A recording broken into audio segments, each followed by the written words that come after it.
I'm Ashik Godson. I'm doing my PGDM at MCC Boy Tandon School of Business. This summer, I've got the opportunity to work as a summer intern at MRF Limited as marketing intern. When talking about my internship journey, I am now currently working on a real-time live project on small commercial vehicle, where my activity involves getting the fitment survey done for the vehicle, which help us in understanding how strong the brand is good enough in replacement market, in OEM and in other segments. And the other thing is getting real-time customer data, customer insight, which further help us in doing in-depth analysis based on customer preference, their expectation and their experience. Moreover, varying marketing concept and analyzing in financial report, whole analytical work which we had as a part of curriculum in our college. Here I am applying everything today at corporate. Furthermore, this internship opportunity has improved my communication, boosted my confidence and gave me a clear knowledge and understanding on how business and corporate they work by understanding customer needs.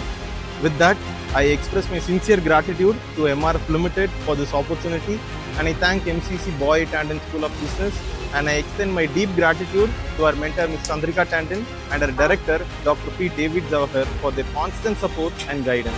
Thank you.